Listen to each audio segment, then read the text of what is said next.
Excellent. Okay, then let's go ahead and call the meeting to order. And if the clerk would please call the roll. Councilmember Gaisley, Here. Councilmember Sagawa, Here. Councilmember Warnick, Here. Mayor Pro Tem Uphoff, Here. Mayor Waite, Here.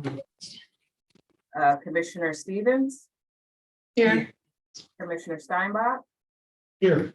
Commissioner Dever, Here. Vice Chair Graff, Here. and Chair Camerata. Here. Note that Commissioner Santos is absent. Thank you. So let's see, moving on, oral communications. Do we have anyone wishing to speak on items that are not on the agenda? I have no request to speak. And take that as a no. So let's go ahead and move on to item 3, study session, discussion regarding the certified 6th cycle housing element update. Thank you, Honorable Mayor, City Council members, and Planning Commissioners. We are here today as a discussion. We're not asking for any decisions to be made unless you would like to give us direction on anything specific. Kind of a more informal discussion we are going to go through with our consultant from DUDEC, Elizabeth Dixon, and then we also have Sheriff Rep Loadsman City, who they were the power couple in this whole project, getting it all adopted. Oh, power couple, okay. Before, I take the reins and get it going for the city. So I'm gonna let Elizabeth take the lead on walking through each item. We will ask if you can potentially leave questions for the end. We do have 31 programs to walk through, and we'd like to get that done in an hour, so a minute or two per program. So we'll see how that works out, but I'll catch up with you guys back at the end and we talk about next steps.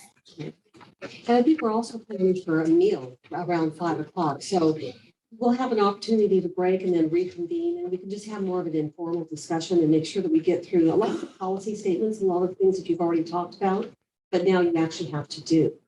So, but first off, I'd like just to reintroduce Elizabeth, because I think all of you have seen her on the little screen or the big screen, right? Well, that's what I said too. I said, you're smaller than I expected.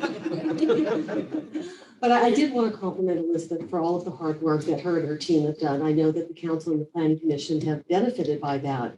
But she wanted to come up and actually introduce herself so that you physically see her, in addition to remembering her from the last 2 years. So we do have a lot of information to go over today. And Elizabeth and I will kind of play tag team so that she's going to take the majority of it. But you know how I am. I'll always have 2 cents. Okay, and with that, it's yours. All right, thank you, Sherry. So next slide, please. And I know we've introduced the project team, so we can move on to the next slide after this. And so, as you may remember, you have adopted your 6th cycle housing element. This is your 2021 to 2029 housing element period. And this is your comprehensive plan for meeting the housing needs of all the residents of Lomita that's existing and future residents. And this, of course, was adopted and it's now certified. So what the housing element is the programs of it. This is your action plan for the next 8 years. So we want to take you through all of those actions tonight so that you understand what's ahead of you for the next 8 years. So a little bit of a kind of reminder on the process that we've gone through. Next slide, please. So in April 2021, we really kicked off the outreach with a public workshop, and I think some of you were tuning into that. In June 2021, we did a joint session on the housing element and safety element, and we sent our draft to the State Department of Housing and Community Development in July of 2021. They then sent us their recommended revisions, and we incorporated those revisions, at which point in August of 2021, we released the draft for public review. And then we incorporated revisions and we took that through the hearing process about this time last year. Next slide. Exactly. Yeah, almost exactly. Next slide, please. And so just a little bit of an overview of what that certification process looks like. because the state doesn't certify your housing element until after it's already adopted. So after the housing element was adopted, we sent it to the state for their review, and they came back to us and said, hey, we need more revisions. And through the resolution that adopted the housing element, the city council gave staff the ability to incorporate revisions into the housing element as needed by the state, as long as they were non-substantial. And so we worked with the state to incorporate more revisions, and there was a little bit of back and forth. A little bit. There was quite a bit of back and forth, but we did finally achieve certification by the deadline. The day before the deadline, we got that letter, so we made it. So yeah, let's go on to the next slide, because now that you have that certification, it's important to understand what you need to do to maintain that certification. So next slide, please. I'll tell you why you want to maintain certification. Because you want to have a compliant housing element. There are consequences to not having a compliant housing element. What those consequences could potentially look like in a worst case scenario could be the loss of your land use controls. It could leave you subject to lawsuits. It prevents you from accessing a lot of state funds. And then this could also potentially lead to court approval projects. So those are kind of the worst case scenarios for non-compliance. Right now you are in compliance. There are also benefits to implementing your housing element.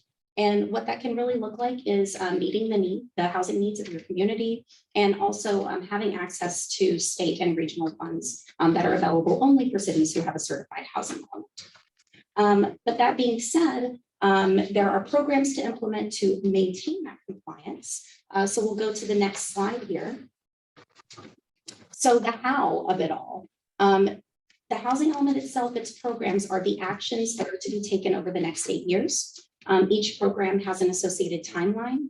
Some of them have targets, and then you will be reporting on the progress that you made through your housing element annual progress report.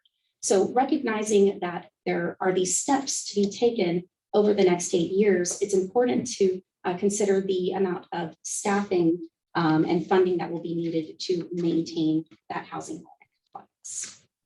All right, so we can now get into the meat of it. Next slide, please. And I am going to walk you through every program of the housing element and what that means. Next slide, please.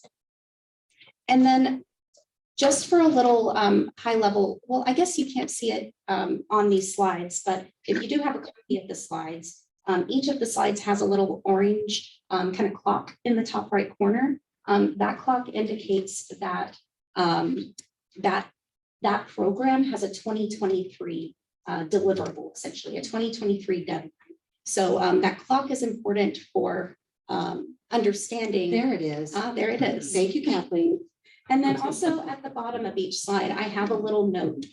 So ongoing implementation, these are things that you already do and you will continue to do.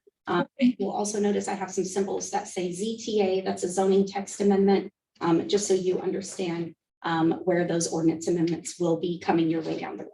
And there's a lot of them. There's a lot of them, absolutely. So this first program, the Housing Rehabilitation Grant Program, this is an ongoing program. You already have this program in place.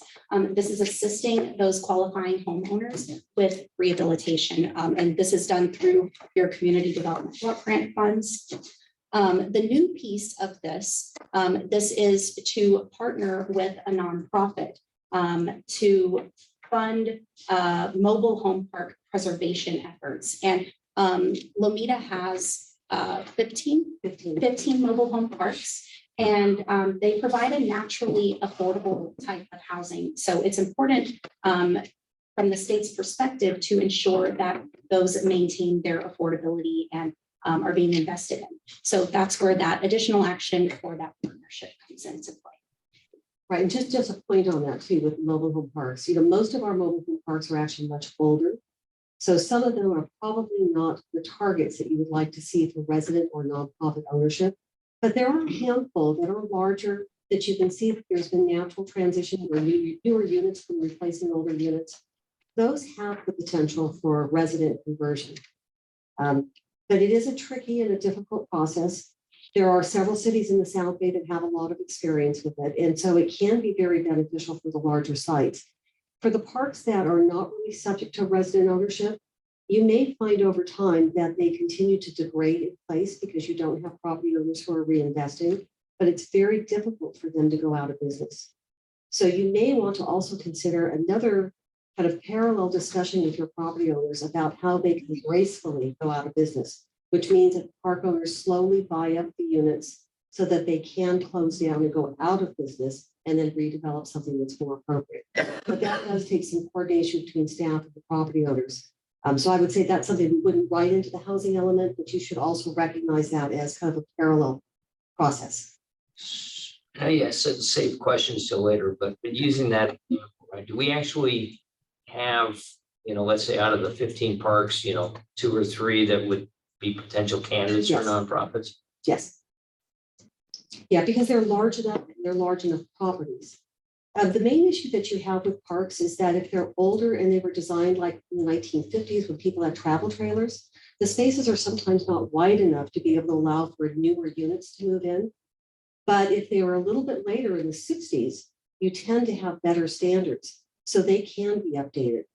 And when you have the conversion to resident ownership, you can also have opportunities for reinvestment in the property where they update their plumbing and their electrical. They put individual meters on the properties. So it can be a way to really bring it up to a more contemporary standard. But I would say you probably only have a small handful that are really meeting that opportunity.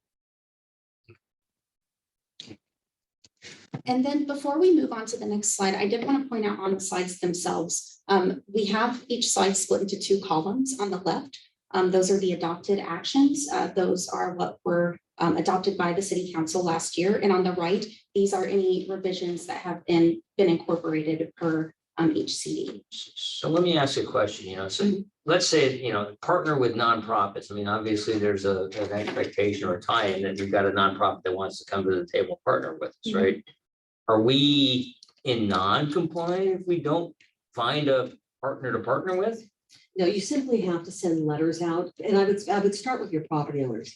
So select the parks that you think are most likely, and just simply solicit from the property owners if they have an interest, and then you can help play matchmaker. There are known companies, known nonprofits and for-profit developers that will do these types of conversions.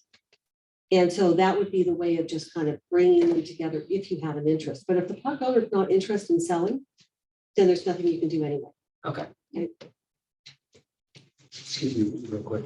You said the 2 columns, the adopted actions and the additional actions. So from when we last saw it, that's the adopted actions, Yes. and with the further negotiation for certification, that's the added additional. ones? Okay. Yes, absolutely.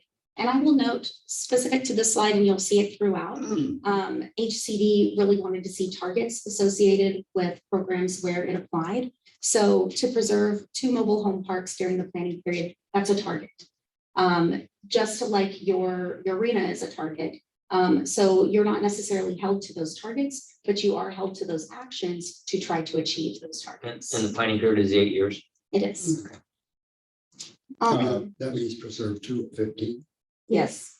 I think you guys are getting the point of exactly what we wanted you to see. We want to highlight today, just, big picture, high level, some of those changes that were required by HCD. You'll have plenty of opportunity to go through each of these things in its intricate details. Because we're if you gonna want to, see each because you're one going to see each one individually. anyway, which is why this is a joint meeting. So there will be a lot here. So I don't mean to rush you guys, but we have to get through a lot of items. Yeah. How many programs? 31. 31. Okay, I'll shut up. Okay, this is number 1. All right, the next one here, this is code enforcement. You already do this. This is about tracking and monitoring code enforcement cases and conducting outreach to those who have code violations to help to bring them up to code, basically. So I'll move on to the next slide, please. So back to mobile home parks. I know that we touched on this a little bit. To Sherry's note, when we're talking about mobile home parks, one of the key things is that preservation. In the event that a mobile home park is to redevelop, you want to be sure that it's redeveloping in a way that is in compliance with state law, and that all units that are being offered as naturally or deed restricted affordable to lower income households are being replaced. So that's really what this is about. It's a new ordinance that would be adopted, and that's where we have to note there that there are 15 mobile parks. Because you have a current ordinance, it's just out of date. Next slide, please. All right, lower income housing preservation. So this is specific for the Kiwanis Gardens affordable housing development. It has a housing assistant payment program associated with it that is maintaining its affordability. That is set to expire in 2027. This property has been maintaining its affordability for over 30 years. We don't anticipate that its affordability will actually expire. We expect that it will renew, but in the event that it is going to expire, that's where we have actions here to coordinate with the property owners and to coordinate with any qualified entities who could potentially take over that property to maintain its affordability. So that's what this is really about. And it's because of that specific property that has an expiring affordability restriction essentially, but we do anticipate it's expired in the past and it gets renewed. So we expect that that will be the case here. Next slide, please. The replacement requirements, this is similar to the mobile home ordinance, but this applies to all redevelopment of housing.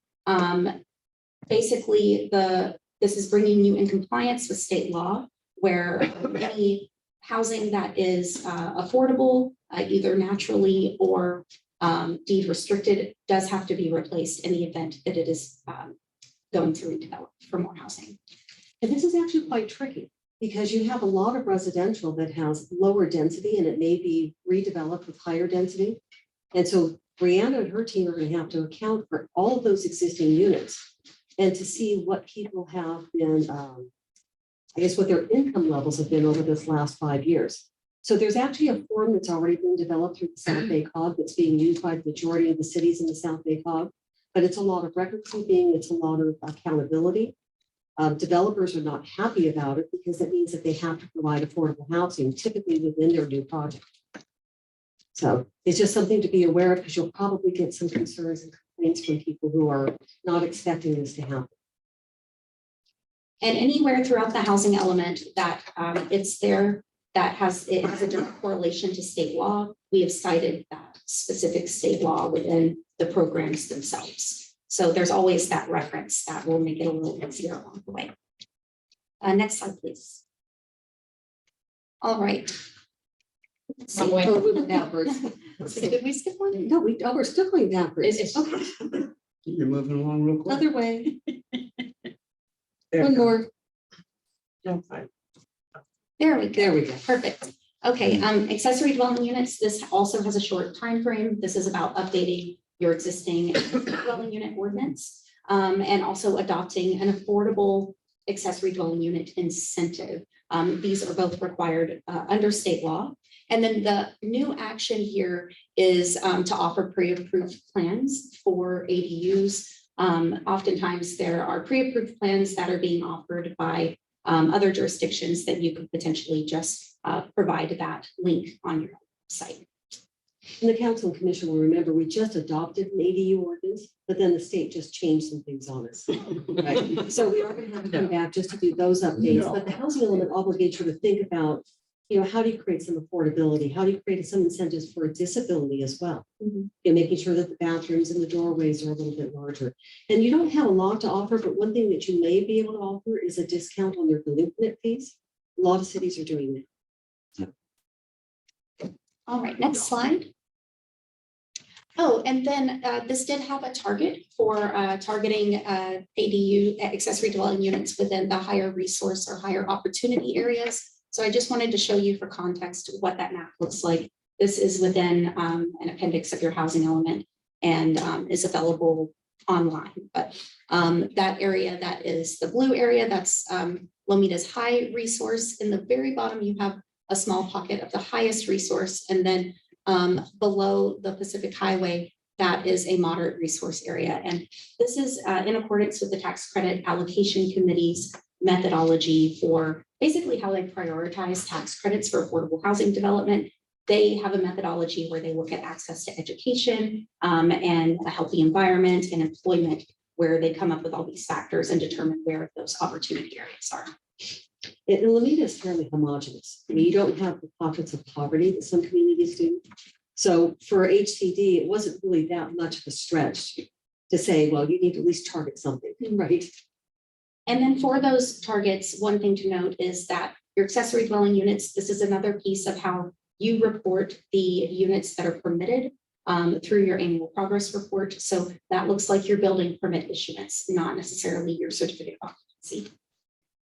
Next slide, please. All right, incentives and regulations. This one has a lot of zone text amendments here, specifically updating the density bonus ordinance. That it's had some state changes through the state and it needs to be updated. Also providing some regulatory incentives for affordable housing development. So this could be going above and beyond those that are provided by the state's density bonus. And we'll be going through several incentive programs along the way. And there's a lot of opportunity to kind of layer these and start to pair them and see how they can really work together. So that's one thing to really consider through this. And we've so far only had one project that's coming with a state density bonus. So you may remember on Narbonne Avenue, there's an 11-unit project that was just approved. But you would start seeing more and more of that because developers are now starting to become more sophisticated and they realize that this is an opportunity for gaining density.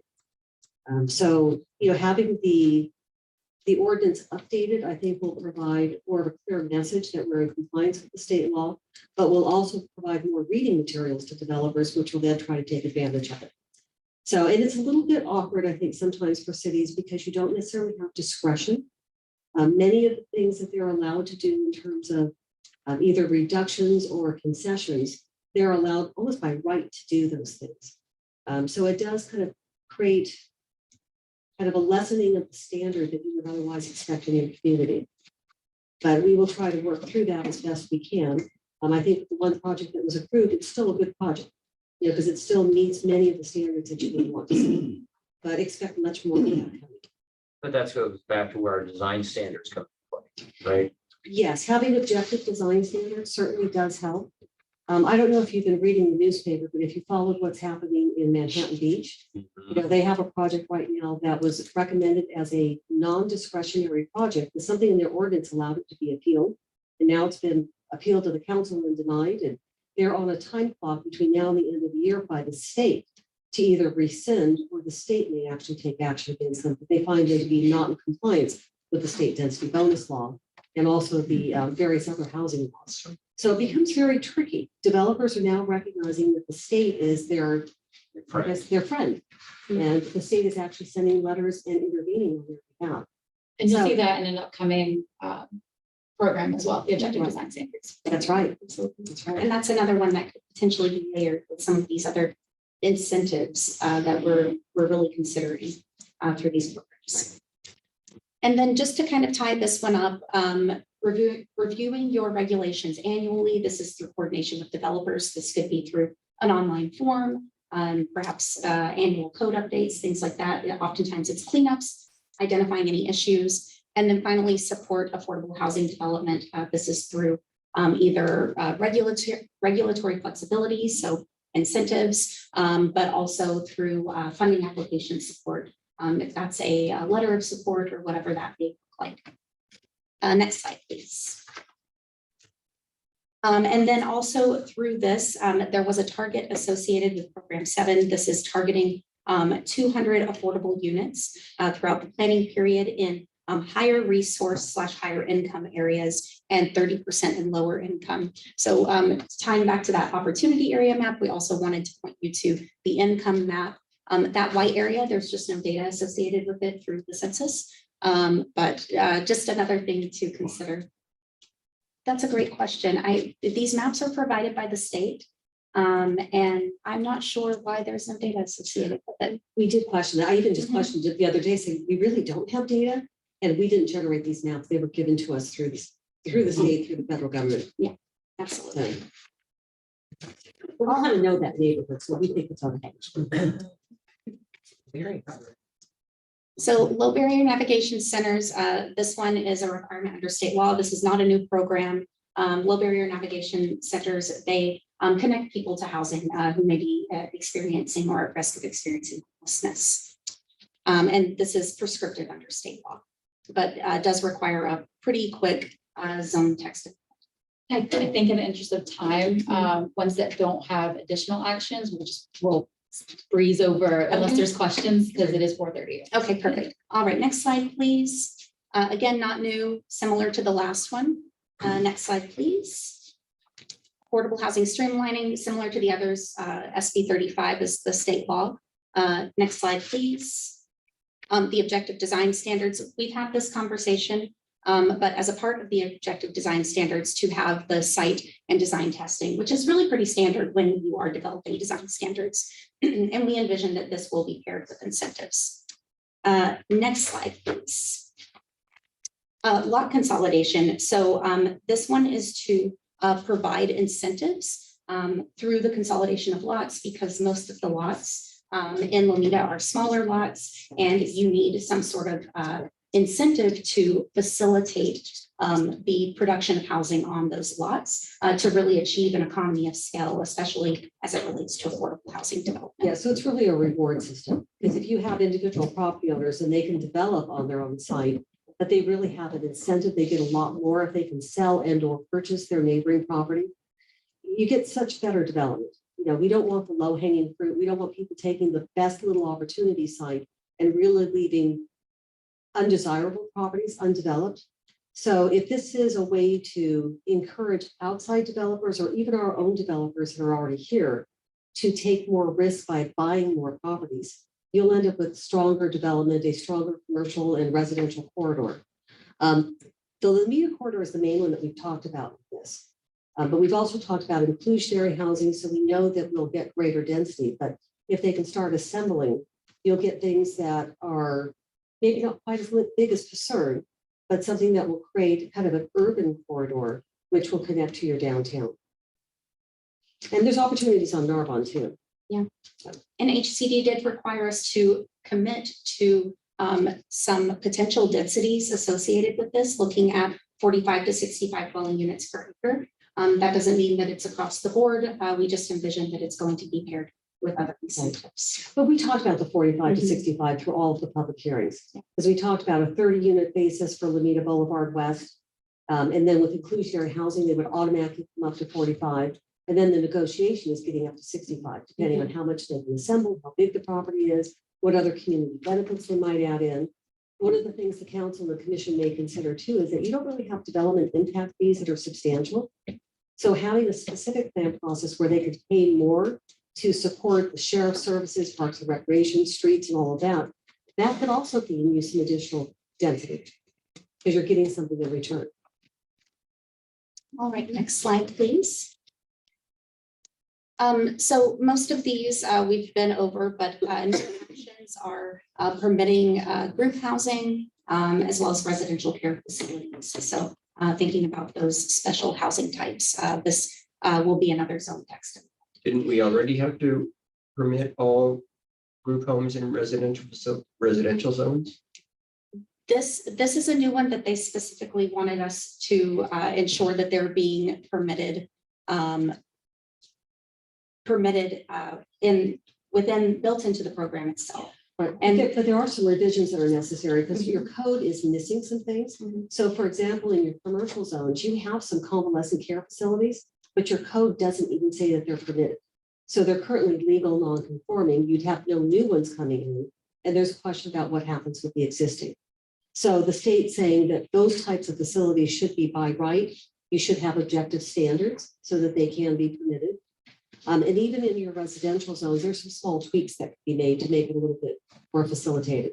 And there's a discrepancy of under or over 7 people. Yeah, Right. absolutely. Yeah. All right, next slide, please. All right, I'm going to go through a few slides on your rezone program, but I don't think that this is new information. There are just some new kind of pieces to it. To accommodate the entirety of your housing need, you did have to commit to a rezone to increase capacity essentially. So as a part of this rezone, HCD had us commit to no covered parking requirements. This doesn't mean that covered parking won't be built. And this doesn't mean that those minimum parking requirements would not apply. They just don't want you to mandate covered parking. You know, we knew this would be kind of sensitive to the community, but in the long run, it doesn't really mean a lot. Because if you think about, if you're developing a condominium or a single family and you have a garage, the garage is really easy to convert to an ADU and then you lose the parking, right? Automatically. So we kind of went, gosh, is this a big issue? Is it not a big issue? And then we realized that for the most We part, do. yeah. I do, but we're rare. Yeah, I mean, a lot of people don't use their garages. So in many ways, having open parking is almost better because you know that the open parking is going to be used, So reduces. right? So if we debated it in terms of whether or not we would concede to this, but we also realized that we were going to lose on it anyway. We wouldn't get a certified element if we just simply said we wouldn't do it. And in the long run, it doesn't hurt you. Market will provide for covered parking when it's appropriate. If you have higher density, they have to have covered parking. Because you're gonna have a parking garage, you're gonna have something for the cars. And if it's surface parking, it's gonna be available for cars. And I can park in the driveway and turn my garage into a bowling. There you go, or your man cave.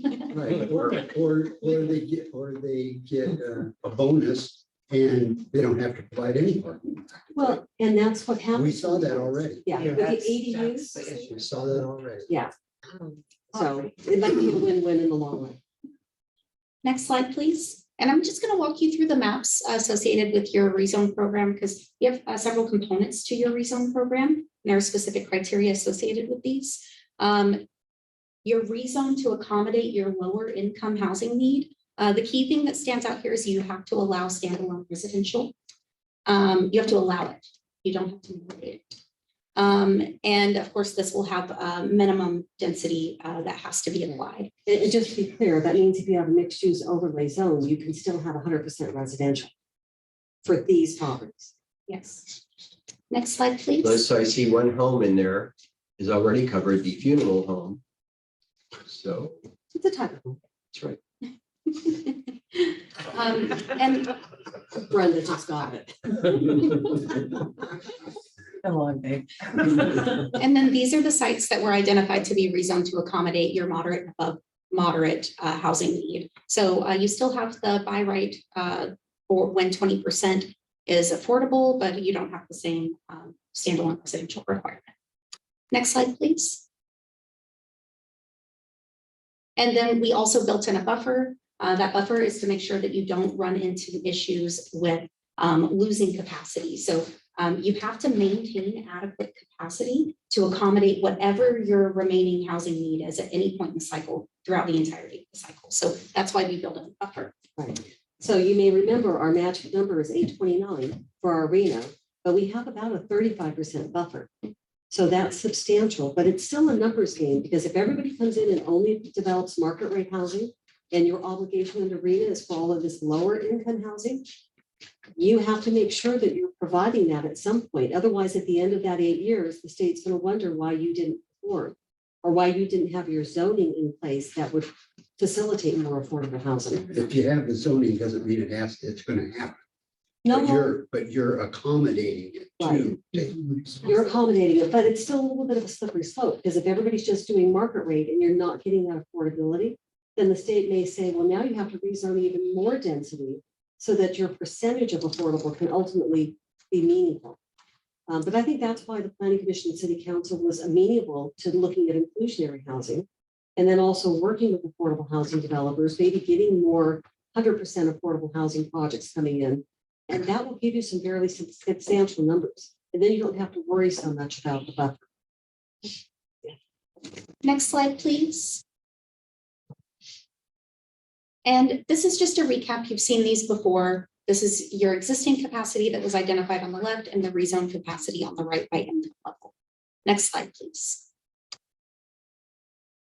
And then for reference, all of those previously identified sites, meaning they were identified in this cycle and have been identified again, they have by right processing when 20% is provided as affordable. Next slide, please. All right, this program, this has already partially been implemented. So really looking at implementing SB 9 provisions and then considerations for how you may be able to expand that. And then there is a target associated with this. So when we start looking at, again, targeting 40% in higher resource/income areas, that's where those maps come into play. So this is the recent ordinances that the council and the planning commission just did on the planned residential development. So where you have new subdivisions that allow for a 1 to 4,000 square foot ratio for new homes. And then you also allow for additional rental units if you have a property that's over 10,000 square feet. So it's a 1 to 5,000 square foot ratio. So it goes beyond the SB 9 and beyond the ADU laws to allow for more substantial development, which I think is more in keeping with historical development in Lomita. So click that, most of that will not, you're done. All right, next slide, please.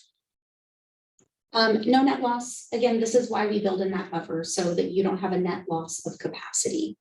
Next slide, please. Your annual progress reports. This again is how you report the progress that you're making towards your programs. There's a new addition added here to evaluate the progress that you're making at mid-cycle, so at 2025, to see if your programs need to be revised to help you better achieve your targets. And I think you'll see Brianna doing much more substantial discussion when we do the annual reports, because in the past, it's just been showing you numbers, you know, how many buildings, you know, what numbers were either added or deleted. But now, because you've got so many more programs in your housing element, it's a good opportunity to kind of reflect and see where you are in terms of compliance. Next slide, please. Surplus lands, you already do this. This is in accordance with the Surplus Lands Act. But the new piece here is to work with the Housing Authority to release an RFP for affordable housing development. And I know that the city has already been having some of those conversations. Yeah, and there's only one property that we currently have that would be available for development. So it's right next to the Lomita Manor. And so Oh, I thought you meant this. you could redevelop City Hall. You could go mixed use.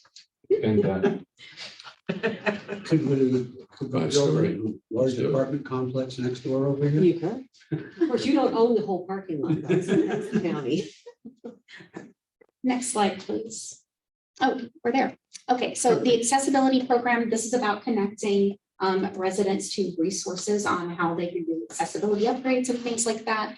And then it's really tied to marketing. And so you will be, you have a target associated with that to really target your marketing within those areas of higher need.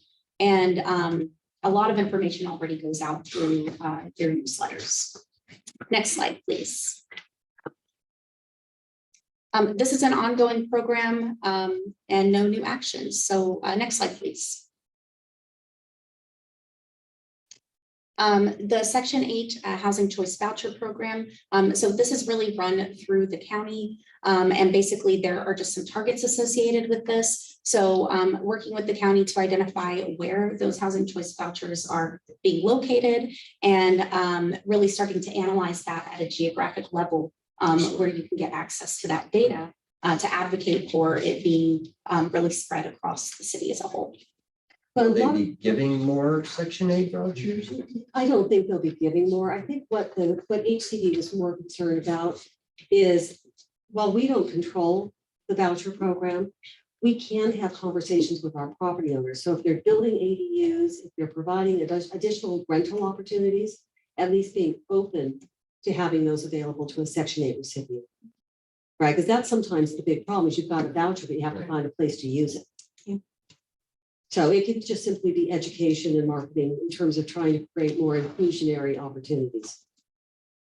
And the state's focus through this process with new affirmatively furthering fair housing requirements associated with your housing element, they're really focused on geographic equity.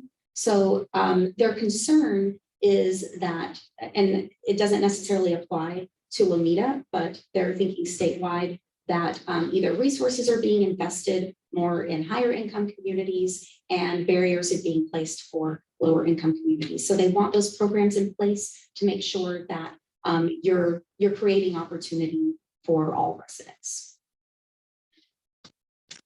Next slide, please. So this is your fair housing program. You already coordinate with the Housing Rights Center. The additional action is tied to Target to assist households. But this is really more or less about training staff up to make sure that they know how to coordinate with the Housing Rights Center and how to refer those complaints. Yeah, and we may ultimately want to see if there's other resources, but the Housing Rights Center, it seems like they're overloaded. Because we do hear from people that they call and they don't necessarily get responses back. And it's going to be a big problem in 2023 with the resolution from the county expiring on COVID restrictions. You're going to see a lot more evictions, a lot more people having red hikes. So I would expect there's going to be a huge amount of complaints. So I think training the staff so that we can at least answer some of those questions and residents will understand that they don't necessarily have those past protections will be important. Next slide, please.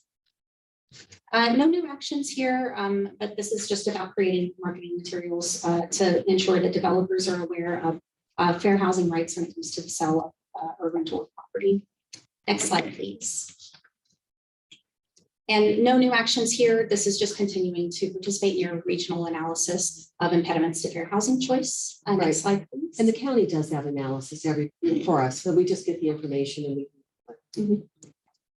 And the only new revision here is that there is a target associated with your energy conservation program. And this is about connecting residents to those resources and continuing to provide those fee waivers for solar projects. And this is something too, when you're looking at your objective design standards, you can start talking about what type of roofing materials, what colors people are using, placement of trees to create shading, and that creates an energy efficiency and may also provide some funding resources too for them. And this is no new actions here either. This is associated with state law, and this is just about posting things like your fee schedule and your zoning code, things like that online. Yeah, which your website is much better because it's already been somewhat updated, but there's more things that need to be added. Next slide, please. So quite a few new actions under this. This is about providing some parking reductions or reducing some of those barriers related to parking, accommodating parking for emergency shelters. That should be just based on the staff need. Removing garage parking requirements. That doesn't mean that that garage parking could not be provided. Similar to covered parking, it's just about not mandating it and reducing those covered parking requirements. So we already touched on this, but these are some specific actions. All right, the one dealing with religious institutions, though, I mean, that is one that we never know how things will change over time with the churches and with other religious institutions, but some of them are looking to redevelop their properties, either by bringing housing onto the property or maybe even just selling and just keeping a very small portion, who knows? But the state law is very clear that we have to allow that to happen and we have to reduce the parking for the church if they still want to stay, which basically means they can redevelop the parking lot. And you have quite a few little churches that are kind of infill in the neighborhood, but you also have some that are along Narbonne and some of the other larger streets. I mean, you just talked about this, that length during all of parking requirements. Where do people go to park? Well, we have plenty of street parking in them. Yes. Everybody will walk and they'll take public transit, right? Ubers. Public transit, yeah, Yeah, or Ubers will take Lyft. bicycle. Yeah. It's a new transit center. You know what, and it's the dilemma that all cities have with the state, because the state, I think, sees a much larger urban environment. They don't necessarily see the suburban, context. And they're pushing these small communities into areas that really aren't comfortable because it's not how we live, how we work with our communities. But we don't have a choice in many cases, right? So As a we're side note, obviously, we've had a lot of conversations about what we do to put back on the state on some of these things. You have a piece of legislation that I'm sure Martha Berry will be on top of rather quickly. And that's Senator Wiener's bill this year. It specifically deals with this issue, religious institutions, and their ability to build housing by right on their sites. So Right. watch that. yeah, you have a lot of small religious properties in the city. A lot. Amen to that. Yeah. And another thing on this, I think the state is really pushing towards a market-driven approach related to parking. And we have seen some large cities that do have great access to transit remove parking minimums. And most of those developments, from what I've seen, still provide. Can we double deck parking spaces on the streets? Sure, That's very creative. On your street, not mine. that's right. Ours is Next a- slide, ours is a please. freeway. And this is not a new program.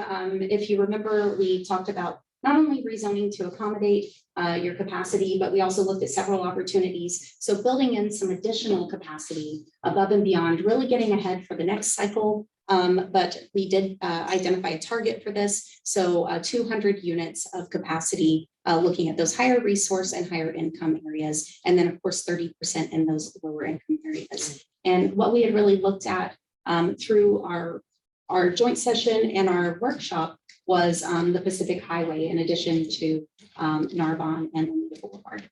Because as you'll remember, we've been talking over the last couple of years about the need to update the general plan. And you've got several requirements through state law where you have to amend, well, in some cases, when you're rezoning, you have to do your land use element. But you also have obligations now for your circulation element and your open space element. So once you start getting all of those, you might as well do the whole thing, right? So I would expect that you're probably going to start that within, probably RFP within the next year. I have it on my list. Exactly. So the rezoning to be able to get this additional percentage or this additional number of units, I don't think will be that difficult as long as you're open to having mixed use in all of these things. Which, to be honest, we've actually had some developers start approaching us and kicking tires on that concept anyway. So there is some market interest in doing that already. But I know this has been ahead of time. Are we going to look at mixed use and rezoning along PCH since we have these inquiries already? I Are we would going say to do it's- that now? It's certainly a conversation you're gonna have as you start to do that general plan process. And if you look at your neighboring communities on both the east and the west, We don't. well, I do. I don't know what it is, but if you did, you'll see that they're already looking at mixed use too. So LA County, they're already looking at higher density residential towards the Kaiser Hospital area. We know we've got mixed use as we start getting into Torrance and Redondo Beach. So there's a natural transition.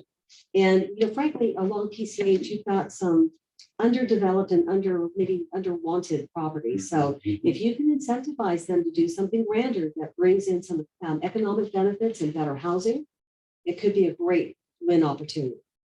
Plus your image will improve a lot. Right?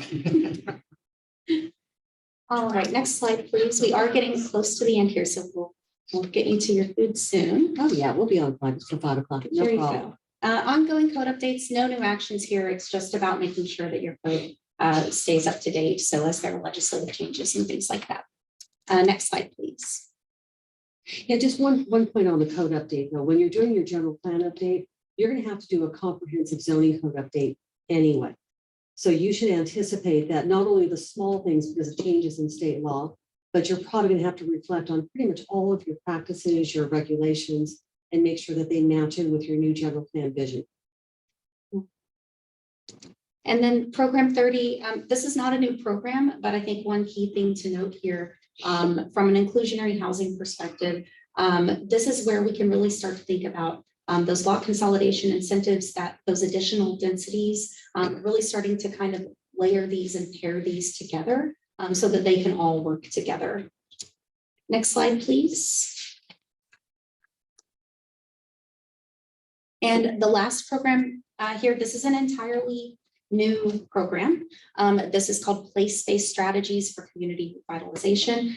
This is really something you already do where you prioritize your improvement projects in lower resource or lower income areas. It's really just a target and you already consider equity through investments of capital improvements and things like that. So nothing too surprising. Yeah, so it didn't seem like a big problem, including this when HCD asked for it, because you pretty much spread the wealth, you spread the opportunity throughout the community. So it's not like you're ignoring any particular pockets of community. Mhm. But HCD is sensitive to that in some communities. They do see it. And so that's it. So if you go to the next slide, please. 2 slides, actually. Yeah. So we've adopted the 400-page document. Certified, now we have to do it. She meant that to scare you. Yeah, this is the scary part. If you're able to move that, you can cover the black text on the right side because it's saying the same thing. So what does that look like? So we have all of these things you're going to be doing, and it's broken up across the next few years. Next year, I would say, is the bulk of it. So this will be the hardest year. It'll only get better from there. But what that consists of, what you're going to see before you, Planning Commission and City Council, is about 8 ordinances, 2 of which are updated ordinances because the state changed its mind on some things. We have 4 RFPs, some of which 2023 will consist purely of just the release of those RFPs, but we will also begin the actual, like you mentioned, general plan update of the land use, circulation, and open space elements paired with the rezone and objective design standards. And then last is the specific plan RFP for West Lomita Boulevard. So we'll have consultants who will come in, just like Elizabeth, maybe Elizabeth, who come in, and they will actually carry us through that process, working closely with city staff and you all and the public as well. We are going to be implementing some analysis tools for no net loss and mandated replacement, and as well as keeping track of our programs and what are we doing to make sure we're, every year we can report to the state we've made progress. And 7 different web pages, articles, maybe pamphlets we place at the front counter or bring to Founder's Day tree lighting so that people can have access to the information on zoning, accessibility, homebuyer assistance, Section 8, fair housing, energy conservation, and gather developer input on what they think. Even just my month here, there's people who's, there's been trends I've seen where people are saying, oh, I would like this, or I'd like that. And I consistently have to look at the code and say, look, that's actually not allowed by code, but maybe that means it's time to change the code. If there's enough people who want that interest, maybe it's an antiquated provision. It's been adopted several years ago. That's something you all will get to make that decision on. CDBG assistance to 5 households annually. So we're going to try for 5 each year. A place-based improvement project in low-income areas annually that could be partnered with Public Works on work projects that they do, or we do as a city. And before you tonight at the 6 o'clock council meeting is a public services agreement for augmented code enforcement services, which helps with program number 2. And last, we have been doing annually a progress report, but now that the state has extra provisions this year, it's been more beefed up from the 5th cycle. It's a much more involved process, the annual progress report. And so Laura will be assisting me with that. And so all of these projects summarized in the blue on the left, that's on top of our day-to-day, our plan reviews, our regular code enforcement. This is what we're going to tackle on top of that. And you'll see that, and we will be reporting progress on that to you all, not only probably December every year to give you the next year's horizon, but also on the monthly department reports that City Council sees as well. So with that, I think that Ryan had one thing to add. Yeah, the only thing I have to add for you, I told you all when we received certification of the housing element, bringing you a letter for your consideration, or at least asking you to consider a letter sent to our legislators expressing some of the concerns we saw through the process, not necessarily the process itself, but just the concerns that we saw with how the process was approached from the state level. So with your permission, what I'd like to be able to do with that, instead of having you all consider it here tonight, I'd like to be able to sit down with your legislative committee at a council, hash through that and hash through the best approach to do that, whether that's sending that letter to HCD directly or sending it to our legislative representatives directly, or simply setting up a meeting with our legislative representatives and having this conversation with them. I'd like to sit down and do that with you guys. So you, 2 of you, Mark and Barry, will be having a conversation in the very near future about that. If that's all right. Is there anyone, since we'll be in Sacramento next month, anyone we should be specifically talking with other than our legislators about this? I would expect that contract cities will be having many of those same conversations with those key individuals. Actually, Brianna and I have reached out to Jason Gonzalez about the potential for maybe having at least introductory conversation with some of the representatives from HCD from the staff level, So that, all, obviously, we've been working with them pretty closely, but at least they have a face to the name in Brianna and a face to the name in me when we're working with them on all of these programs going forward. Can you schedule a meeting that first week in January with them, like a Zoom with Barry and I, With with the Gonzalez? Yeah. Because we're gonna need some help we can with set some up meetings and stuff like that. if you like. I don't know why some of these cities don't use their lobbyists up there to help us out. And then they're so connected. I think it's a plus. So with that, that concludes our staff report. I think after, for Barry, I think Mayor, wait. Holiness. We will, No Break longer, for no food. longer Mayor Inway. Yeah. we will, get food and talk over food on any questions you may have on any of it. Any directives you may want us to, if you want us to prioritize certain things that year, we do have the deadlines prescribed in the housing element that the state approved.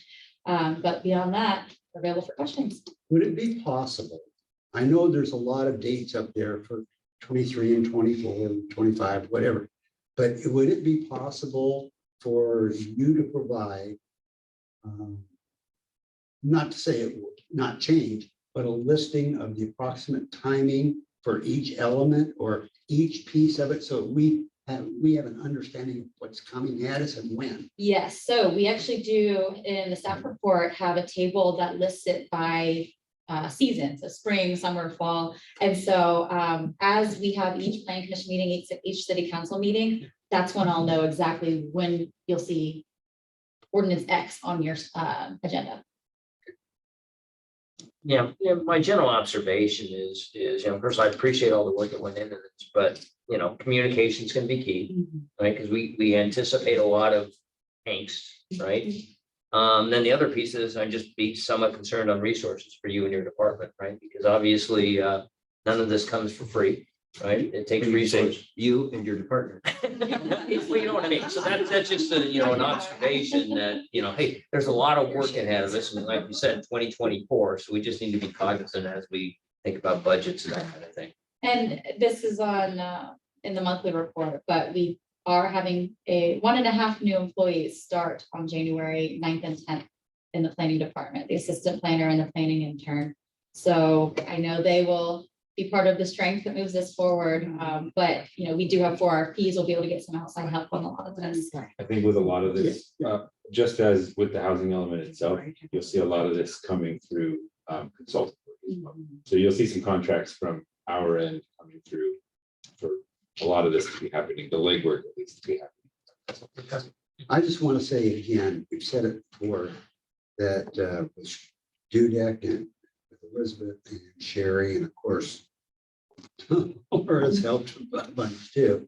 The amount of work that has been accomplished to put this all together is phenomenal. And Sherry has been just very, very good for answering questions and very explanatory on those gray areas and presenting it and answering questions. I just want to thank them again. It's very much. It really helped all of us. We got approved. That's right. And It's a there's big still a deal. lot of them that aren't approved. isn't there? There's a lot that haven't. I mean, Majority, I think. Yeah, The if you look majority in of the them, South Bay, we're, what is it, 8 out of 17 not approved? But if you look at the whole county, LA County area, I think it's only about 1/3 that got approved, Mhm. That are approved. that are Plus, approved. So they start facing penalties, potential But penalties and didn't they everything. just give an extension, a 3-year extension to file? So it penalized us for having it in on time. Now they've given them 3 years to work on it. I saw that in the paper this morning. I think it's tight. So if you got it in certified by October 15th of this year, that was an extension. Through your rezone program, you get 3 years total instead of 1 year total. So anyone who isn't certified by the October 15th deadline within the SCAG region, because each region has different deadlines, if they have a rezone program, they're going to have to accomplish that rezone within 1 year. Right, so they're still penalized. Yeah, so. See, you guys explain it so well. That's what I mean. That's, Every question. on October 14th this year, the 3 of us were on the phone. Frankly, complaining a lot about HCD and their tactics in trying to get some of this done. Some uncomplimentary comments. That's why we wanted to go through this process, and frankly, why we want to convey some of that, at least to our legislators, so they understand the approach of HCD. This is supposed to be a partnership between us and the state to accomplish what is clearly a shared goal. I don't think that anyone is adverse to the state's goals in this, and certainly you all are not. It's a partnership of being able to say, in Lomita, this is how we expect that it will be successful. And unfortunately, I don't think that they saw it the same way. That's what we want to be able to say is, look, this is supposed to be a partnership. It didn't come across as a partnership, although we got it done. This is just like what we went through with State Department of Finance when they decided to kill off redevelopment, Right, and they were ignorant, right. and I'm not misusing that word, they were ignorant of what they were doing and thought they were gonna get, what was it, $2 billion? Oh, And they yeah. got like $200 million instead, anyway, because they didn't know any better. And they were just looking from on high. And to me, this feels so similar in that, well, you need to do this, this, this, and this. You ever been to a city? And frankly, that was a lot of our, the comments that Elizabeth and I had, is that we were talking with representatives from HCD. They're not planners. They don't have the local experience. And so some of it was like remedial education, trying to explain to them, let me explain what Lomita is as a community. You know, and they're trying to paint a brush that maybe fits in a, I don't know, a San Francisco or some other place, but it doesn't really fit here. And so that's the struggle, is when you're trying to come up with these broad policies that apply, you know, statewide. There really needs to be distinctions about the types of communities that we have. And the state's becoming very overbearing. I hate to say it, but Sacramento works. Well, and you know, even your local politicians who've now reached assembly and they've reached these higher state positions, they should know the local experience, but they are being influenced so much by other entities that it's being disconnected. So your voice becomes incredibly important, working both individually through the COG, through other organizations. But there has to be a better understanding about how to collectively, in a partnership, be able to improve our communities and improve the state as a whole. Well, I'm gonna stop us there and get food, and then let's Then start come that back. again. All right, Yeah. so let's not stand on formality here. If nobody starts, nobody will finish. Right. So let's. Let's do Can I make it. a comment, Mr. Mayor? Can you set a time for everyone online to come back when we're gonna be using? Yeah, so what are you thinking? Someone. Barry, can you hear me? Yeah, Jim. Yes. Okay, I'd like to make a quick comment. I want to thank staff for getting the housing element approved. You know, I was a meeting with the state senator a week or so ago, and the SCAG region has about 191 cities. Only 81 cities have approved housing elements, and it's a real problem for the other 100 cities or so. And the state's not being very sympathetic, you know, and we just ran out of time.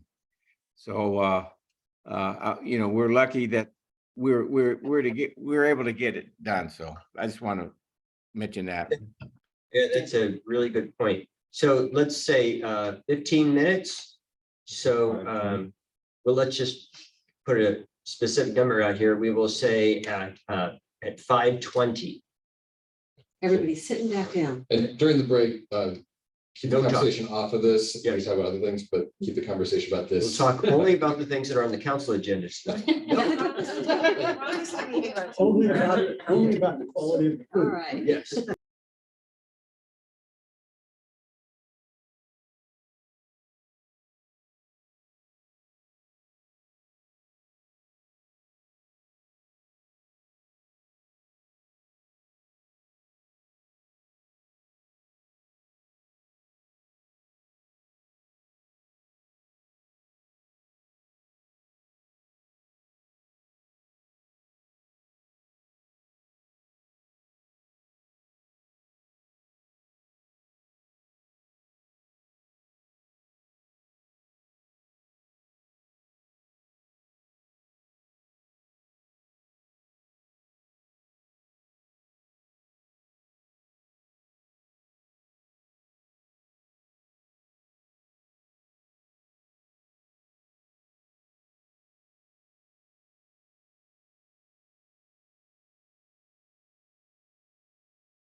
Now we're Now really we're back. Okay, Now it looks like we're back. So we covered a lot of information today. And we've been covering a lot of information over the last 2 years. And so I know, from a staff position, we're kind of immersed in this. So we are talking about it all the time and, hopefully understand most of it. But as appointed and elected officials, sometimes you're getting little pieces here and there and putting it all together can be confusing. So we just kind of wanted to open it up and talk about housing. Where are your questions? Where do you think, you need more understanding? I think as Brianna was suggesting, there's a lot of things that will be happening this coming year. Many of them are mandated by the state, so there are ordinances that you don't have a choice, you have to be able to accomplish. But they do make some significant changes potentially in terms of some of the housing land use that comes into the community. So we want to make sure that you understand the language that we're using, the types of housing and residential uses that might be coming in. So we'll follow your lead in terms of any questions that you have. And if you want, we can go back through some of the program slides and talk in more specifics. I guess, it kind of goes back to the maps, right? And I Yes. think, my observation is, until somebody has something next door, right? Then all of a sudden the surprise goes up. I didn't know about it, et cetera, et Yes. cetera. So kind of going back to the maps and, recognizing, whether we're actually going to do development in 2023, kind of looking at it from a big picture. What's Lomita going to look like as we go through this? Well, I think that's a really good observation because that's some of the things we talked about during the workshops and during the hearings is that you're obligated now to provide all this new housing and it's going to change the way this community looks and feels. And even though you had some people who were paying attention, the majority of your community, they weren't watching what was happening through this housing element. But when you start coming in with the rezones and you start coming in with your general plan, more comprehensive update, they're going to start sensing that Lomita is no longer that small, sleepy, old-fashioned town, and that you've got a lot of change coming. That's the problem, because there's so many people have lived here for so many years. Yep. They're deep-rooted people here, 50+ years and family and generations. And that's all you hear them complain about it all the time. Lomita's not Lomita anymore. Well, Right. yeah, I mean, if you think about Lomita, let's say Lomita and Narbonne, right, just looking up the hill, right? I mean, obviously, we did some, the mixed-use development that's Right. coming online soon, right? But again, you think about this, that landscape could look a lot different at some point, right? And so that's kind of the, it's only mildly interesting until it's in your backyard or somebody's looking over your backyard, right? I mean, then it becomes real and so, Yeah, you're either going to embrace it or you're going to be mad. Well, and there's some things when you talk about, development and housing and everything. I think a lot of us already know some of the areas along Lomita Boulevard, West Lomita Boulevard, that it would be a huge upgrade. Yeah. Right.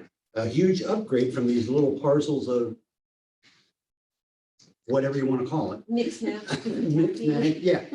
And it would be a huge upgrade, Right. but people don't realize that. And as soon as they say, oh, they're gonna put this place in here and it's gonna be 50 units or whatever the number is, they go into panic mode. well, they're gonna go into panic, but how do you then, this is a two-pronged, how do you then go back, I don't know what the program talked about, the partnerships and everything else, but how do you go, foster those partnerships to get that, building, if you will, that's, satisfies the requirements and is kind of a win for the city and win for the developer. That's the question. That's, Yeah, and I think a lot of it comes back to visioning, right? So the Plan Commission and the City Council, one of the biggest jobs that you have is to help your community vision where you're going to be in the next 5, 10, 20 years, right? Because if they're coming from a perspective that Lomita hasn't changed much in the last 20 years, which it hasn't. I mean, if you look at your demographic numbers, you virtually almost stayed flat. And now all of a sudden you're going to have this pop of population because when you bring housing, you bring a lot more new people in. It's going to feel different. So how do you get the community to understand what that newness will be like and how it still preserves potentially what the core elements are of this community? we're still wrestling with a lot of the people about the CERN project. Yes. Oh, I mean, Chicken Little, the sky is falling, this big, huge monstrosity over there, you Right. How know? could you ever do that? How could you ever do that to this nice little town? Right, and I think that two important things to remember is that the city does right now still have a height limit of 27 feet, I believe, for buildings, 16 feet south of PCH. And unless someone is able to come in and consolidate lots, there aren't that many locations that they'll be able to build above that. Whereas to CERN, they did consolidate, I think, 5 lots, and that's how they got the 5 stories. It So was, it was a specific project. too. exactly. It was And- a specific plan. Project. And a great segue to my second point is the specific plan project that we're coming up with for the whole corridor of West, Lomita Boulevard between basically Prisern and Narbonne. Next, we would like to come to you with a similar process for East Lomita Boulevard and PCH. If, you have priorities for that, we'd love to know what you all would like us to start with for those. But we do have JP kind of already starting to help with that RFP for that West Lomita Boulevard plan. We are already in discussions with developers. And they understand that, we still have these limits on height. We still have certain limits that they won't be able to, this doesn't mean they will be able to come in, like you said, you looked up. Yeah, there won't be 20 stories, right? Yeah. Right. Yeah, and the height limits are important because your mixed use right now has 35 units, I'm sorry, 35 feet 35. along Narbonne, but the 27 would be your traditional neighborhood. Residential. And I don't think that would be changing. So that's where Right. you're kind of keeping that traditional core. You will have infill development in your A1 and R1 zone areas, but it'll be, the ADUs, it'll be the additional multifamily, I'm sorry, multiple rentals that come in on your single family, if you have 10,000 square foot lots and your planned residential development. But for the most part, it shouldn't feel dramatically But different. here's the rub. Like you mentioned earlier, that Lomita is homogeneous, and it's true in a lot of ways. And one in particular is that a couple of years ago, just for fun, because I'm crazy, I mapped out the age of housing in Lomita, looking for, so how did what was our development pattern here? Right. And our development pattern in Lomita, other than rolling ranchos, was popcorn. So, because you have, like, you say, okay, let's look at all the units built by 1910. Ding, ding, ding, ding. Okay, 1920, same thing. Every decade is the same thing. And if we have a tract, it might have 6 homes. Some of them are as large as, 12. But, you look at any other town around here and it was, okay, this was built in the 1940s. This was built in the 1970s. And we don't have that. And so mixed in with that, we also have multifamily, across the street from me is multifamily, next to single family, next to multifamily. Right. And that's how it is all across town, except rolling ranchos again. So I'm really not so sure that things are going to look different, at least in a bad way. I think more likely to get redeveloped is some of that old multifamily that looks like it's reaching the end of its useful lifespan. And, I'm sure somebody's already looking at that and going, Yes, Perhaps. which will largely be along those main commercial corridors that go through the city, just like the CERN is. And I will be working, and I've already started with Carla, a public works director, working on how do we pair these private property improvements with the public improvement on the street? How do we make it a more appropriate scale? Do we add bike lanes? Do we add, more lights, whatever it might be that fosters this type of development? Makes it a more appropriate scale. But I know with the project on Narbonne, when it came before us for that developer, and that was the first project that was under all these new rules and regulations. And I know we all kind of made it a negotiation process. Yes, we had to give him certain things, but we didn't give him some things. So, and I know some of the neighborhoods, and I know Kiwanis was really concerned about certain things. And we just kind of all worked it out where it was kind of give and take. Right. And I think that's the kind of developers we need in here, the ones that aren't gonna go me. And they're gonna, they're gonna give back to the community in some form or fashion, whether it be, you know, the number of units or whatever. Streetscape improvements. So, right, you know, I mean, so I think it's more that we need to be a little bit more selective about the developers that we bring in. When you have a, right? Hello. That's gonna happen with everything, but again, Yeah, it's a give and take. I mean, you know. Well, two is like when we looked at Narbonne and what we were gonna allow, and this for years now, we've been talking about and amending what we did on Narbonne. We have to build a plan. And so what we've done here is put together something that's gonna say, okay, this is what will work, and it's gotta be something that fits in the developer's appetite for development. And that's how we get rid of what Barry's talking about, because my family was here when this town. And it was popcorn. There's 50 acres and okay, I'm gonna put a building here because they own the 50 acres and they had a barn and they were shooting horses and they said, okay, can you shoot my horse? Pretty soon there's a blackbird shot. That's like any town. So if we responsibly do what is in front of us right now, then we're gonna lay out this plan that says, okay, this is what we'd like to see. It's never gonna be perfect. And the other thing is that was brought up is the aging housing stock. Houses don't last forever. I don't care. There are some houses in Los Angeles County that are 150 years old that don't have foundations, that are sitting on 2x4s, and they are still there. They are an anomaly. But as things build to replace the old ones, if we have a plan in place, it's going to be responsible. It's going to look good. You know, we talk about it's not the same. Mike, you said earlier when you first started your comments about people complaining, this is not the Lomita that I remember. Well, it's not the Lomita any of us remember. No, that's right. But every time something came in, what did it replace? Something that was run down, tore up, and an eyesore. And so that's just the way it works, right? And so we've identified these areas of the city that it's going to make sense. It was brought up about possible live work scenarios on PCH. That'd be awesome.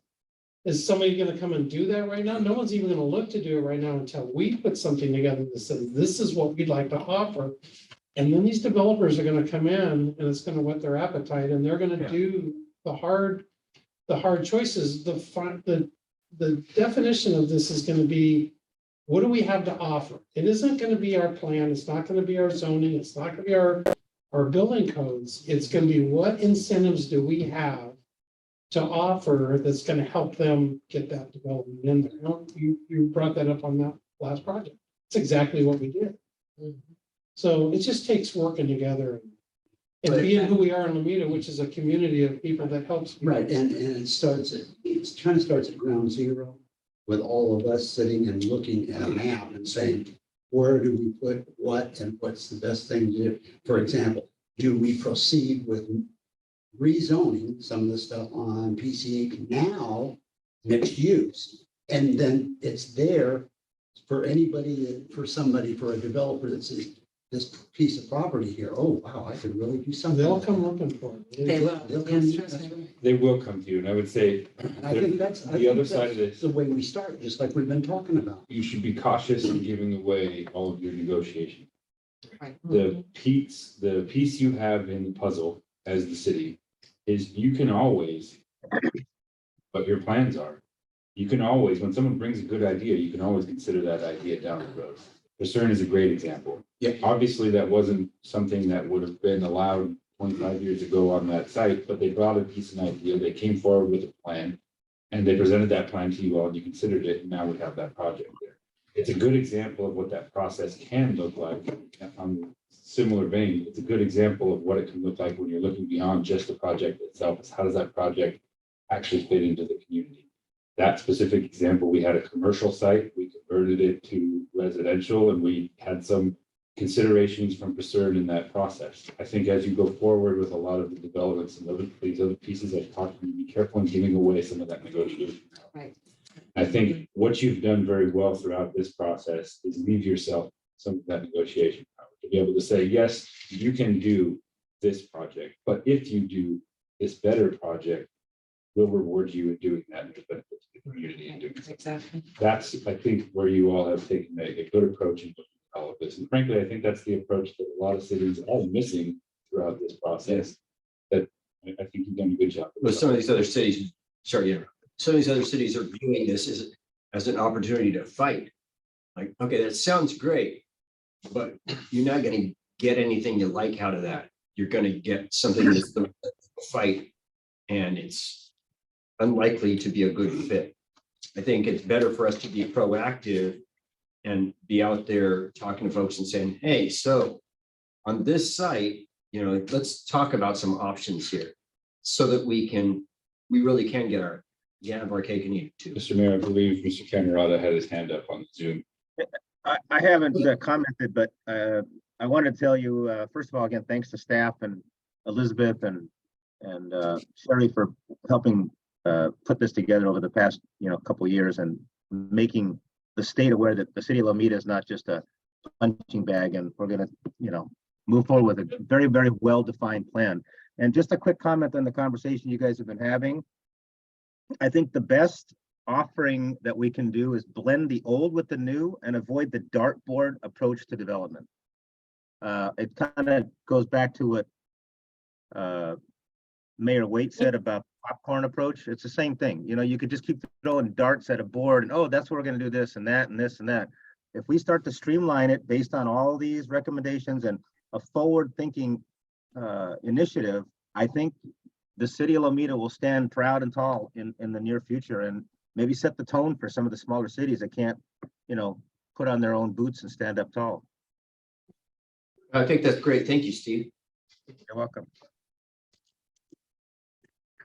So other than that,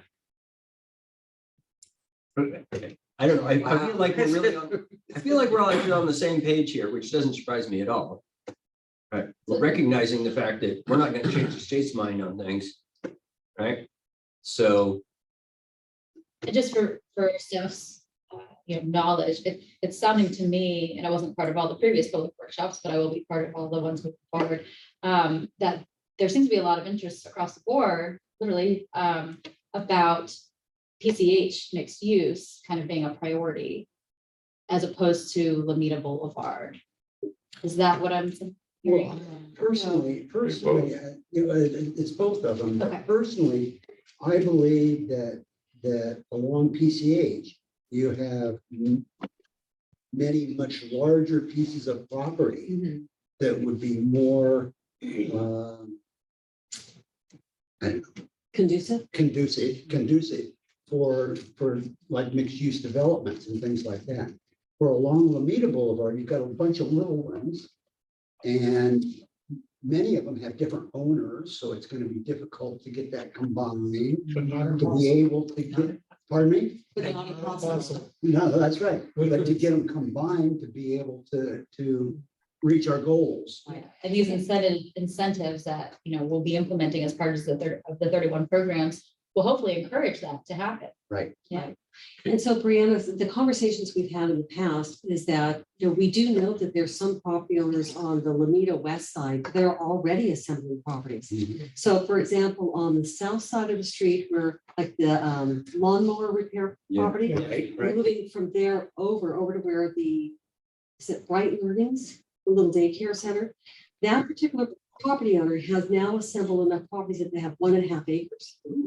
Which, I mean, that's amazing, right? Mhm. And then right next to Pasurin, you have a site that's almost an acre in size and could theoretically be assembled with some of those additional single family.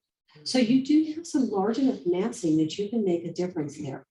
We've had some conversations with property owners, for example, the one next to Pasurin, and they were a little disgruntled at us because we basically said, if you don't square out this property and then buy out some of those single families, you don't have enough street frontage to make this really feasible for higher density.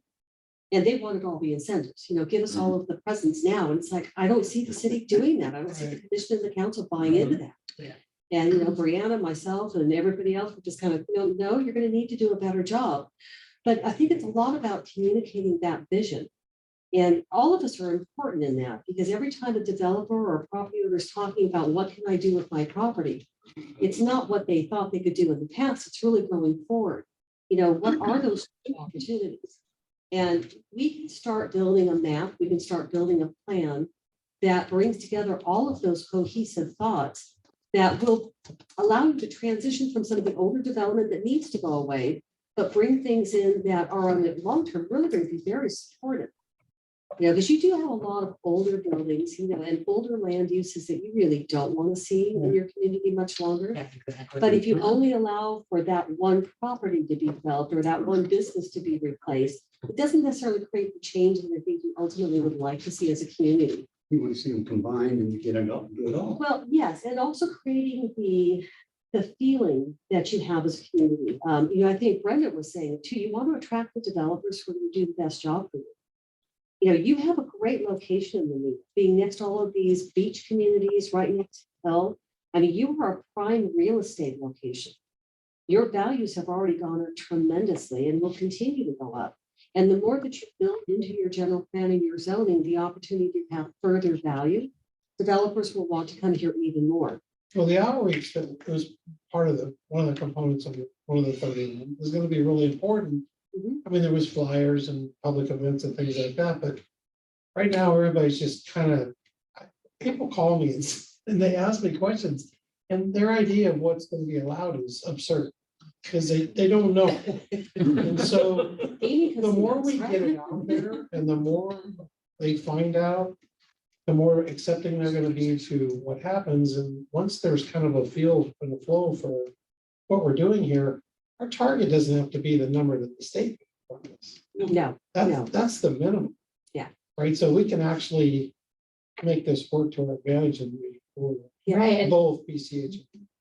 I think of all these, which will take place next year, being able to get information on the website and newsletters and to train staff so that they're aware of all of these items as well, not just planning department or division, but also those that staff the front counter. So if someone comes in, we're all knowledgeable, we're all on the same page and can talk to them about that. You know, I don't want to beat staff up at all and give them more work, but But you handle the it. planning commission and the council, but planning commission sees it first.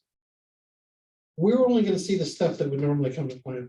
A lot of stuff now is not going to. That's right. But we still, for our learning process, we all still need to somehow see or maybe Understand. occasionally give a report of Sure. what you guys are seeing, so we can see how it's working. Yeah. But I don't want to No, give no, more work to that's staff. an important Laura's part. looking daggers at me right now. Yeah, no. It is an important part, but it's also important too, working through your city manager is to understand how development. We don't get also- along with him.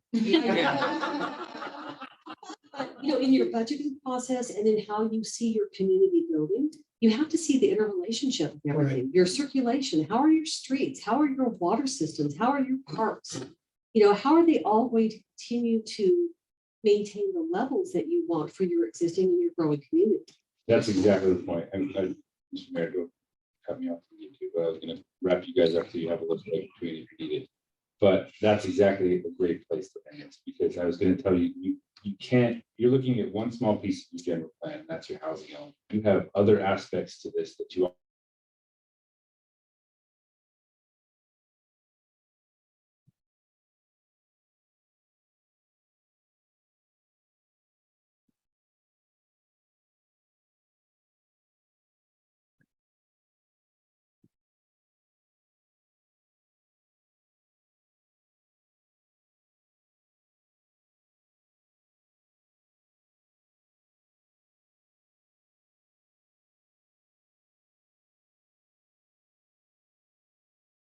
Since we're running out of time, Mark, you wanted to say something? I did. Thank you, Mr. Mayor. Quickly, Brianna, quick timeline. Next process, what does this timeline look like? We have to do like, is this something I know last time we did the general plan, we had to get people from the public and committee, and is that, Mhm. It's gonna okay. look just like so that. we can just real quickly, Yeah, just so, lay it out. I mean, I know it's not sketched in stone, but right, yeah, so not only are we gonna have the general plan update of those three elements, potentially more, but also the specific plan. So each of them will have the same process where we'll be releasing an RFP within the next couple months. We'll be able to come to you with a professional services agreement with one of the consultants, partly different ones for each one, maybe the same one, don't know what that looks like yet. And then the goal is to maybe have the specific plan done, like looking at wrapping it up around this time next year, try to get that in first, and then the general plan is going to bleed over into 2024. gotcha. But and frankly, your general plan may take a lot longer. Yes, Right, 2 years. because- Yeah, easily 2 years, just because you don't have a lot of staff. Right? So just trying to fit everything in, and you've got a lot of visioning that you need to do. But you do have some deadlines, though, because I think your circulation element, I think they're due by the end of 2020. Right? 2024. Yeah, 2024. So yeah, you're gonna have to hit the ground running pretty quickly. Yeah, and like, for example, we have 8 ordinances just out of this. Staff, myself, I've got others that I see as definitely being urgent to bring to you all within the next few months. For example, the things that are related to this, but aren't, exactly housing, but the code enforcement program of cleaning up the city. Maybe we're going to bring to you all, first meeting in February, a discussion on murals and how they can potentially deter graffiti. So how do we allow people to apply to do a mural? Planning commission approves it. What's that process look like? What are the, how does all that go down? And because murals are shown to, people don't graffiti that as often as they do just a plain canvas. So that's just one example of a few. We've got a lot of things arising out of COVID, like outdoor dining and designated parking that we'd like to bring to you as well. So all of that really does kind of tie together with the housing element, but like we said, housing element is only one part. Right. Jim, did you want to add anything? No, I'm good listening. I'm listening to the comments and I've got nothing else to add. I'm not, we have to do it and there's gonna be a lot of unhappy people. And you're just gonna have to deal with it. But there will be a lot of happy people who Yeah. can afford housing. I've got one quick last Mike. question. As we're going through all of these issues, when specific projects or anything come forward, usually a traffic analysis is required. Is there some way that we can do a traffic analysis of what we're proposing to see what the impact would be? So the circulation element, Yes. that's really going to come into play there. But regardless of the circulation element, But I mean, as we're doing this to understand, okay, well, if this were to happen, what would really happen? Not just this piece of it. Okay, so And then this piece of it. I have an answer to that based on what SCAG is.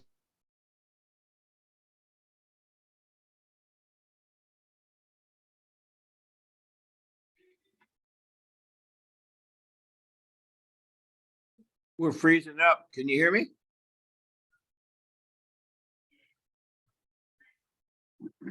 Can you hear me? We're freezing up. Yeah, I've been hearing you, but you are freezing. Okay. Yes, I'm gonna text Ryan.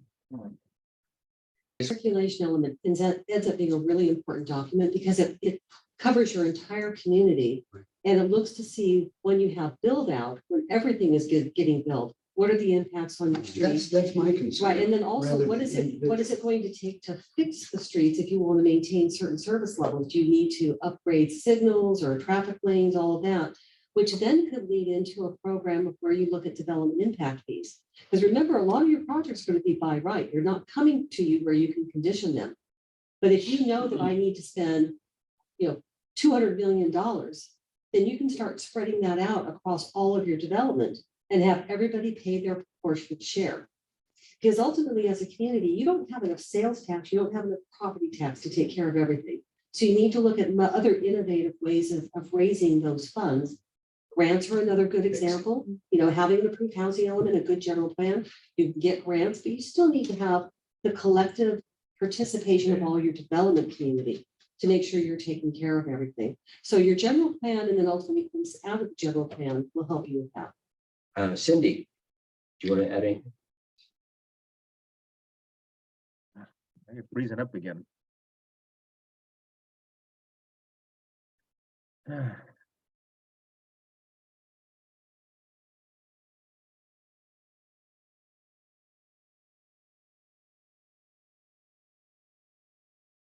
Can you hear us?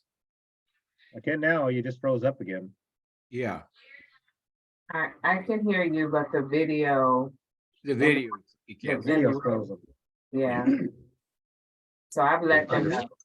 Okay, Put that trade. Mr. Mayor, quick comment, I'm concerned about the infrastructure in the city. I mean, how are we gonna accommodate the housing, not just, water and sewers and schools and everything. The state doesn't give us any guidelines. They just say do it. And that has to be part of the plan too, in my opinion. Yeah, absolutely. Sherry's 200 million comment, right? Or a bill. Or whatever that is. Okay, so with that, if there is nothing further, then we will adjourn. And so that we can have another meeting in 5 minutes. But thank you to everybody for participating. Thank you, everyone. Thank you. Thank you, planning commissioners. Thank you.